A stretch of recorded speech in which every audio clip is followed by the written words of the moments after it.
In December of 1864, a Union general did something almost no commander on either side managed during the entire Civil War.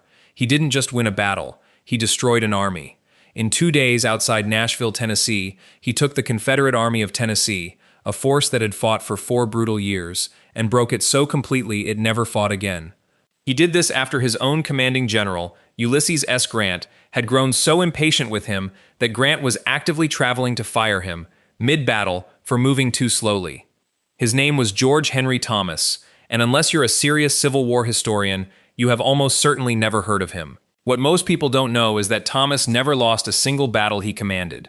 Not one, in 4 years of war. Grant is remembered as the general who won. Sherman is remembered as the general who marched through Georgia and burned his way to the sea. Thomas, the man whose army made both of their campaigns possible, is barely a footnote. And the reason why is almost as remarkable as the battles themselves. George Henry Thomas was born in 1816 on a Virginia plantation, the son of a family that owned slaves and expected loyalty to run in one direction only, home first, always. As a boy, he survived Nat Turner's rebellion, his family fleeing into the woods while the uprising burned through Southampton County. He went to West Point, then spent 2 decades as a U.S. Army officer, quiet, competent, unremarkable in the way career soldiers often are. Then Virginia seceded, and the quiet part of his life ended. Thomas made a choice almost no one around him expected. He stayed with the Union. For a Southern-born officer, it wasn't just a career decision. It was a declaration that the country came before the family that raised him. His sisters never forgave it. They turned his photograph to the wall and refused to say his name again for the rest of their lives. He would go on to save armies, but he never got his sisters back. He rarely spoke of it. There were no bitter letters, no public defense of his choice. He simply carried it, the way he carried everything, without complaint. It was the first of many costs Thomas would pay quietly, for decisions that history would later call correct. Before Chickamauga, before Nashville, there was Mexico, and a young lieutenant learning the lessons that would define the rest of his life. Thomas served under Zachary Taylor, watching armies fall apart not from lack of courage but from lack of preparation. Poor supply lines, rushed decisions, men sent forward before they were ready. He absorbed it. He decided, quietly, that he would never make those mistakes himself. It became a philosophy: move only when the ground and the men and the supplies were ready to support you, and not one moment before. His men noticed. On the march, on the drill field, in every decision, Thomas took his time. He checked the details other officers skipped. He would not commit troops to a fight he hadn't fully prepared for, no matter who was waiting on him to hurry. Soldiers gave him a nickname for it, half admiring, half teasing. They called him Slow Trot Thomas. It wasn't meant as an insult, not entirely. There was something reassuring about an officer who refused to be rushed into disaster. But it would follow him for the rest of his career, a label that made him sound cautious when the truth was closer to disciplined. The men who served under him came to trust that label completely. The men above him never quite learned to mill. Mill Springs came first, in January of 1862, in the Kentucky rain. Thomas routed a Confederate force and killed its commanding general, and it became the first significant Union victory of the entire Western theater. It should have made him famous. It didn't, not really, because bigger battles were coming, and Mill Springs would be remembered as a footnote before something bigger. Then came Perryville, that October. Washington had grown frustrated with Thomas's superior, Don Carlos Buell, and Lincoln himself moved to hand Thomas the command instead. Thomas said no. He refused to take a promotion built on another man's failure, calling it something he wouldn't do to a fellow officer, even one he outperformed. Buell was relieved anyway, weeks later, and Thomas still didn't get the job. He was handed a subordinate post instead, under a general named Rosecrans. Then came Stone's River, at the end of that same brutal year, where Thomas held the Union Center at a place soldiers started calling the Round Forest, absorbing everything the Confederates threw at it and refusing to break. 3 battles, 3 moments where the war might have gone differently without him. And in the newspapers, in the official reports sent back to Washington, his name barely appeared at all. By September of 1863, Rosecrans had pushed his army into northern Georgia, chasing the Confederates toward a rocky, wooded stretch of ground called Chickamauga. On the second day of fighting, a Union staff officer misread a gap in the line that wasn't actually there, and Rosecrans, trusting the report, ordered a division to shift and cover it. The order created the very hole it was meant to close. A quarter-mile gap opened in the center of the Union position, and Confederate General James Longstreet, watching from the tree line, could not believe his luck. 8 brigades, 15,000 men, poured through the opening like water through a broken dam. What followed wasn't a retreat. It was a collapse. A third of the Union Army broke and ran, streaming north toward Chattanooga in disorder. Rosecrans himself, caught in the flood of retreating men, was swept along with them, convinced the entire army was lost. Wagons overturned. Officers lost their commands in the chaos. For a few hours that afternoon, the Army of the Cumberland ceased to exist as a fighting force everywhere except one place.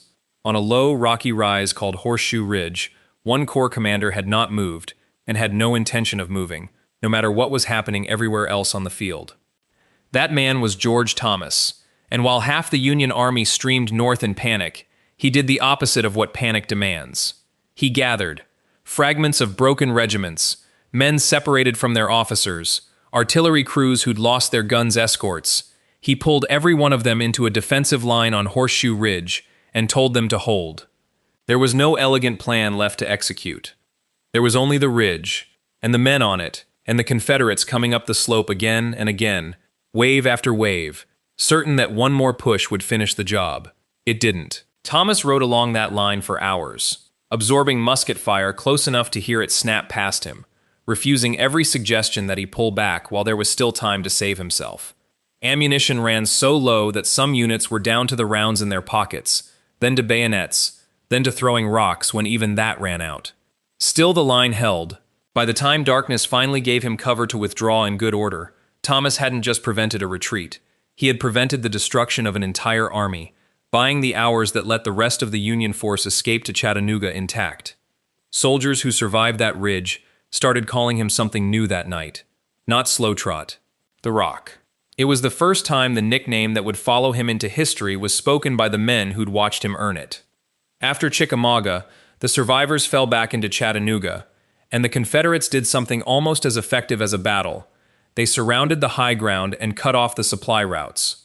The siege that followed nearly starved the army that Thomas had just saved. Rations shrank to almost nothing. Thousands of horses and mules died where they stood, too weak to be fed. When Grant finally arrived to take overall command and ordered Thomas to hold the city at all costs, Thomas answered simply that he would hold it until they starved. They nearly did. Grant eventually broke the siege and opened a supply line, and by late November the armies were ready to move. The plan called for Sherman to strike the Confederate right and Thomas's men to hold the center at the base of Missionary Ridge, nothing more. But when Thomas's troops reached their objective and stopped, they didn't stop. Without orders from Grant or from Thomas himself, they kept climbing, straight up the ridge, into the teeth of Confederate artillery, and broke the Confederate line wide open. It was one of the most stunning assaults of the entire war, and nobody could say for certain afterward whose command had actually caused it. Grant, uneasy that the victory hadn't gone according to his plan, never fully credited Thomas for it. It was the first real fracture between them, and it would not be the last.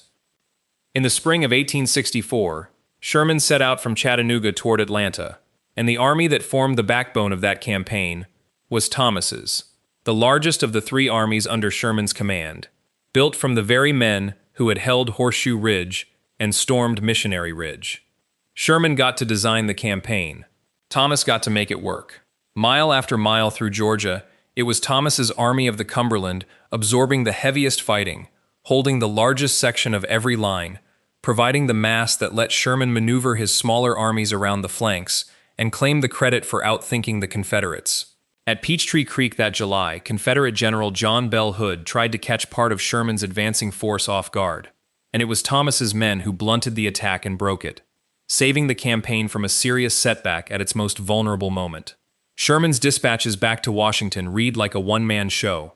The bold marches, the daring flanking maneuvers, the strategic genius, all of it filtered through Sherman's own voice, describing Sherman's own decisions.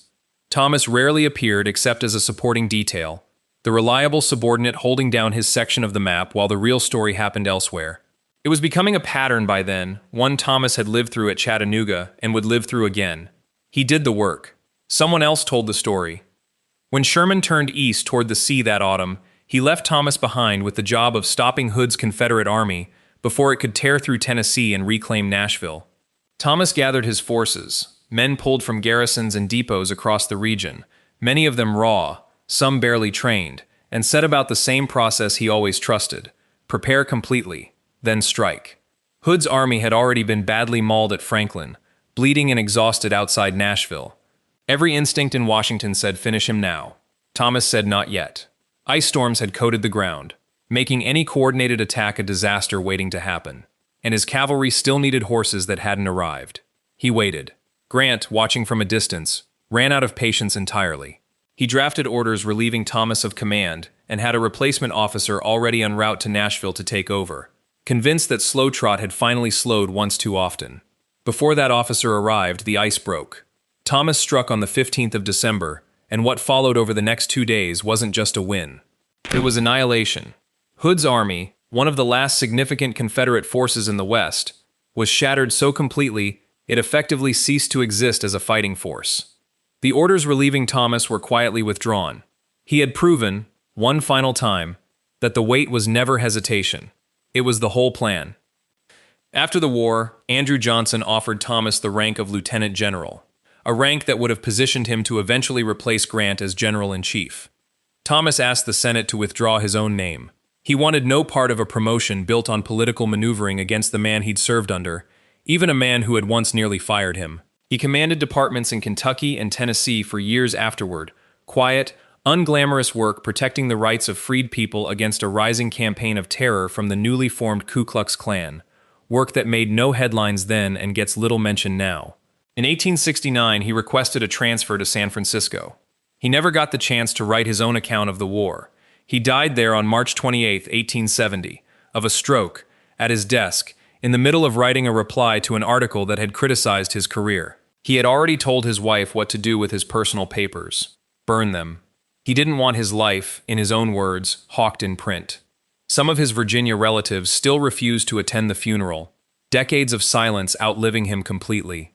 For over a century, popular memory left him where he'd left himself, mostly absent. It's only in recent decades that historians have gone back through the record and started saying plainly what his own men always knew: he may have been the best general the Union had.